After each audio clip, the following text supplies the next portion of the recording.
Webuye, a town in western Kenya, is home to the Pan Paper Mills, a factory that has seen its share of ups and downs. When it first opened in 1970s, it brought hope and prosperity to the community, providing jobs and boosting the local economy. The factory was a bustling hub of activity, turning raw materials into paper products that were essential for everyday life. However, as the years went by, Pan Paper Mills faced significant challenges. Poor management, financial difficulties, and competition from cheaper imports put a strain on its operations. At one point, the factory struggled to keep its door open, leading to layoffs and economic hardship for many families in Webuye. More than 2,000 jobs were lost, families have suffered, we have become like a ghost town. The once thriving factory became a shadow of its former self, and the community felt that impact deeply. But now, there is a renewed sense of hope. After a period of closure and uncertainty, Pan Paper Mills is reopening its doors. In this video, we will explore the insane journey of Pan Paper Mills, a journey of resilience, determination, and challenging situations. If you're enjoying the content and want to keep up with these exciting stories, make sure to like this video and subscribe to this channel. The Pan-African Paper Mills, commonly known as Pan Paper, was established in 1971 in Webuye, Kenya. It was the first and the only paper factory in western Kenya during the post-colonial period. The foundation stone for the mills at the Broderick Falls in Webuye was laid by the late President of the Republic of Kenya, Jomo Kenyatta, in November 1972. This marked a significant step in the development of the local economy. The mill was a part of a national push to enhance local manufacturing capabilities and reduce dependence on imported paper products. The location in Webuye was chosen strategically due to availability of raw materials, particularly bamboo and eucalyptus, which are essential for paper production. The mill began operations with the aim of producing various paper products, and it quickly became a significant player in the East African paper market. The decision to set up the mill was driven by the need to support the country's industrialization agenda and utilize the abundant natural resources available in the region. The government recognized that by establishing a paper mill, it could not only create jobs, but also stimulate the local economy by sourcing raw materials from local farmers. Now, let's take a closer look at how Webuye Pan Paper Mills has transformed the local economy and employment. Webuye Pan Paper Mills played a crucial role in the local economy and employment landscape in Webuye. At its peak, the mill employed thousands of workers, providing them with stable income and job security. This influx of employment opportunities significantly reduced the unemployment rate in the area, allowing families to thrive and invest in future. The salaries earned by the mill employees circulated within the local economy, supporting various businesses such as grocery, restaurants, and service providers.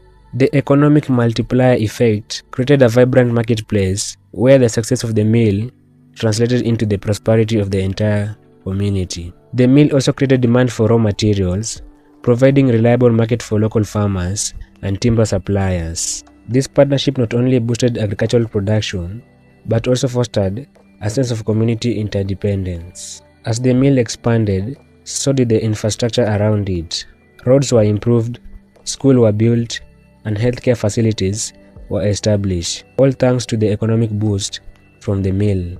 The once quiet town of Webuye buzzed with activity as people from neighboring areas flocked to the mill for job opportunities, further enriching the local culture and diversity. However, the narrative took a dramatic turn when the mill faced challenges that led to its closure. First challenge that the mill faced is financial problems.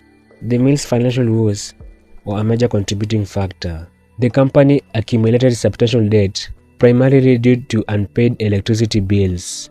By 2009, this debt had reached a staggering 209 million Kenya shillings, crippling the mill's ability to operate.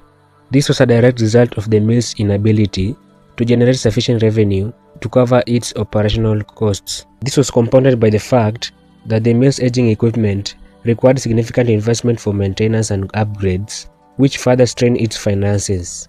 The company also struggled to attract new investments, hindering its ability to modernize equipment and improve efficiency. This was partly due to the company's reputation for mismanagement and its mounting debt, making it a risky investment for potential investors. The lack of investment meant that the mill couldn't keep up with the technological advancement in the paper industry, further impacting its competitiveness. Also, allegations of financial mismanagement and corruption within the company further exacerbated its financial woes. This included accusation of embezzlement, misappropriation of funds, and poor financial planning, which contributed to the company's growing debt and its inability to turn around its financial situations.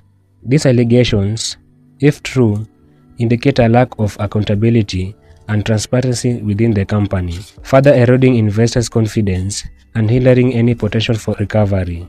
Second challenge is structural adjustment programs.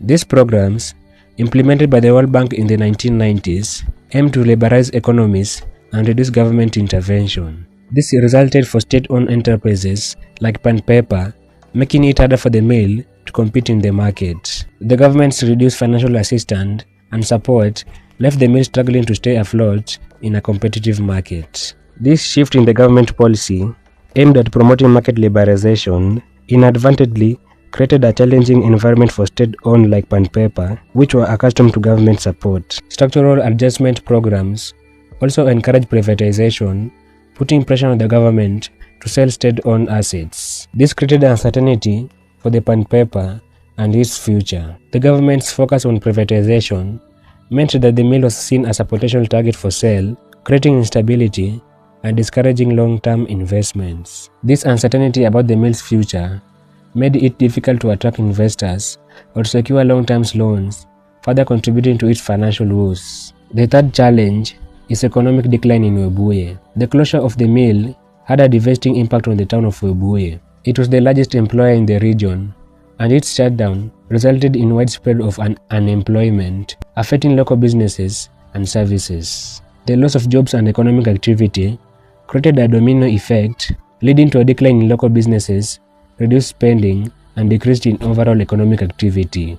This resulted in significant loss of revenue for local businesses, leading to closure and further job losses, creating a vicious cycle of economic decline. The fourth challenge is environmental issues. The mill's operations were associated with pollution, impacting the environment and local communities. This led to public criticism and potential legal challenges. The mill's pollution, including air and water pollution, raised concern about its environmental impact and contributed to negative public perception. This concern led to increase in scrutiny from environmental regulators and local communities, potentially resulting in fines, legal action, and further financial strain. The last challenge is market competition. The paper industry faced growing competition from both domestic and international manufacturers, making it harder for Pan Paper to maintain its market share. The rise of new Pan Paper mill and the influx of imported paper products put pressure on Pan Paper's market share and profitability. This increased competition meant that Pan Paper had to lower its prices to remain competitive, further eroding its profit margins and exacerbating its financial woes. Shift in consumer demand and technological advancement in the paper industry also presented challenges for the mill. The growing use of digital media and electronic documents reduced the demand for traditional Pan Paper's ability to compete.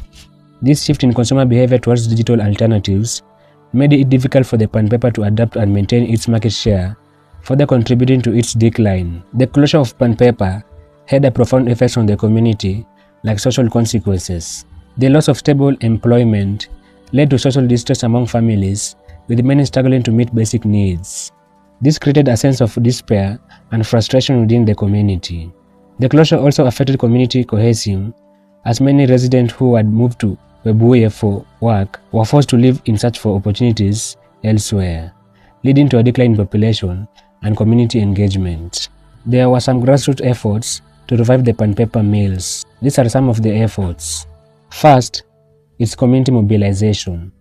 Local residents have been at the forefront of advocating for the mill's revival, understanding its significance for job creation and economic stability in the region. Community meetings and rallies have been organized to raise awareness and push for action. Second effort is government initiatives. The Kenyan government privatized the Pan Paper Mills, transferring the ownership to the Rai Group. This move was aimed at attracting investments and revitalizing the mill. In 2020, then President of the Republic of Kenya, Uhuru Kenyatta, announced plans to reopen the mill following a commitment from a new investor to inject 6 billion Kenyan shillings into the revival efforts. This announcement was met with optimism from the community. Third effort is public support. There has been significant backing from local leaders and residents who view the mill's reopening as crucial for restoring Webuye's economic fortunes. Advocacy groups and community organizations have played a vital role in maintaining pressure on government and stakeholders to prioritize the mill's revival. Last effort is recent development. As of August 2021, reports indicated that the revival efforts were beginning to bear fruits, with the local economy showing signs of recovery.